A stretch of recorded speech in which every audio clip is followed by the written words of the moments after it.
At pangatlo, live out of God's fullness. Mamuhay ka na nakadepende sa kapangyarihan ng Diyos at hindi sa iyong limitasyon. Kaibigan, kung ang lahat ng ating mga ginagawa ay naguugat sa pagmamahal ng Diyos, ay ano itsura naman ito kapag sinasabuhay natin? Ang ibig sabihin ng live out of God's fullness ay huwag ka nang mamuhay na parang ikaw lang ang source ng lahat ng kailangan mo. Huwag ka nang mamuhay na parang ikaw ang bumubuhat ng buong mundo. Ang calling ng Diyos sa iyo ay hindi lang para palakasin ka, kundi para puspusin ka niya. Tuloy natin ulit, Efeso 3:19-21. At naway maunawaan ninyo ang pag-ibig ni Kristo na hindi kayang abutin ng pag-iisip at sa gayoy mapuspos kayo ng buong katangian ng Diyos sa Kanya na makakagawa ng higit pa kaysa maaari nating hilingin at isipin sa pamamagitan ng Kanyang kapangyarihang kumikilos sa atin. Sa Kanya nawa ang kaluwalhatian sa pamamagitan ng Iglesia at ni Kristo Jesus sa lahat ng salinlahi magpakailanman. Amen. Kaibigan, pansinin mo, ang panalangin na ito hindi sinabi ni Pablo, naway kayanin ninyo. Hindi rin sinabi, naway dumiskarte kayo. Hindi ganon. Ang panalangin nga ito, naway mapuspos kayo. Ibig sabihin, may posibilidad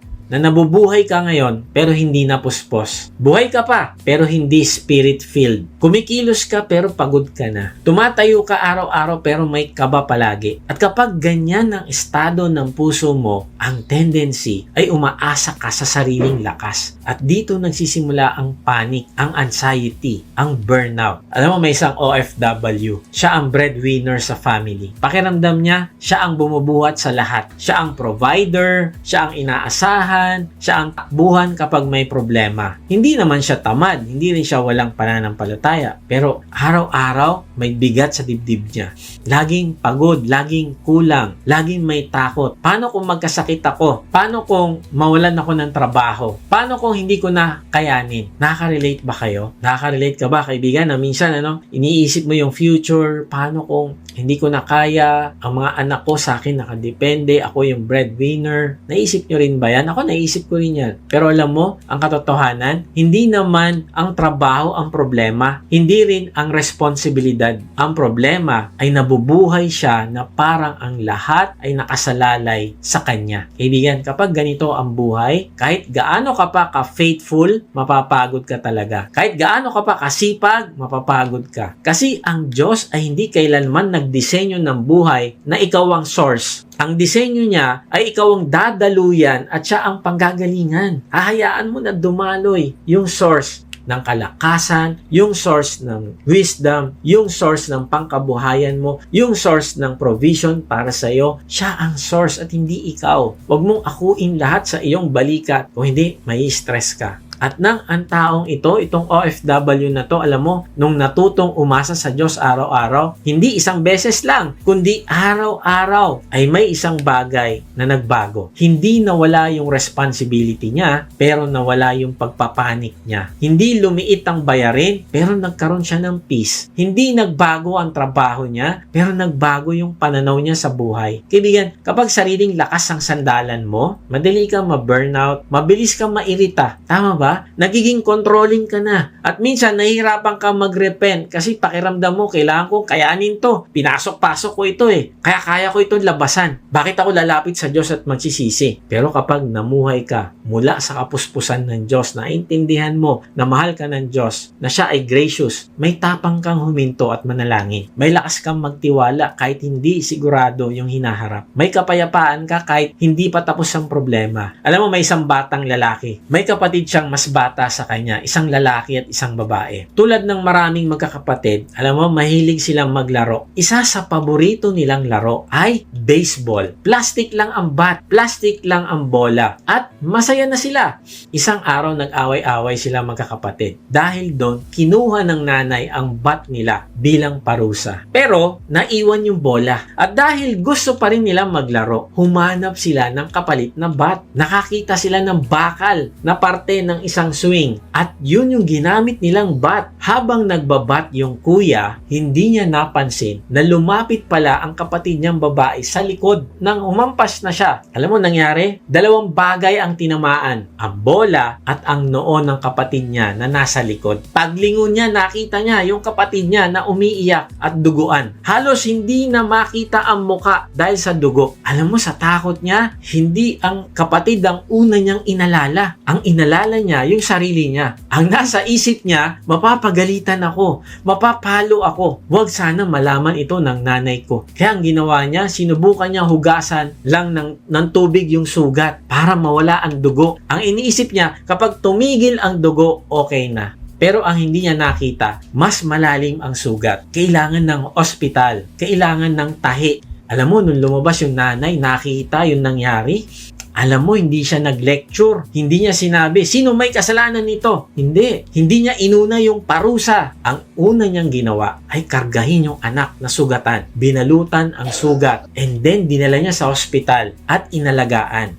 At alam mo ba, hindi na napalo ang kuya. Hindi dahil tama ang ginawa niya, kundi dahil mas mahalaga sa nanay ang paggaling ng anak kaysa sa parusa. Kaibigan, ito yung gusto kong makita mo. Ganito ang puso ng Diyos. Kapag nasugatan ka ng kasalanan, kapag duguan ng loob mo, kapag bagsak ka dahil sa tukso, hindi unang hinahanap ng Diyos ang paninisi sa'yo. Ikaw kasi, sabi ko sa'yo, gawin mo ito. Ang tigas ng ulo mo, yan tuloy ang nangyari sa'yo. No, hindi ganon. Ang una niyang hinahanap ay ikaw. Hindi niya sinasabing lumayo ka muna. Ang sinasabi niya ay lumapit ka. Kaya nga, ang nice ng Diyos ngayon ay lumapit ka sa Kanya. Bakit? Dahil ayaw niyang mabuhay ka sa survival mode. Yung araw-araw pinipilit, araw-araw natatakot, araw-araw pagod. Ibigan, may mas makabuluhang buhay siyang hinanda para sa'yo. Buhay na may kapayapaan, buhay na may direksyon, at buhay na may lakas na galing sa Kanya. Hindi sa sarili mo. Kaibigan, tanong mo ito sa sarili, kanino ka ba talaga umaasa araw-araw? Sa sarili mo o sa Diyos? Kapag tahimik ka, sino ang bumubulong sa puso mo? Pressure o presensya ng Diyos? Kapag ang bumubulong ay pressure, sasabihin sa'yo, kailangan mong ayusin agad ang lahat. Kasi kapag hindi, babagsak ka. Ganun ang pressure. Huwag ka magkakamali kasi baka iwan at pabayaan ka. Hindi ka na mahalin. Hindi ka pwede magpahinga, sayang ang oras. Sa akin nangyayari ito, yung temptation na ito.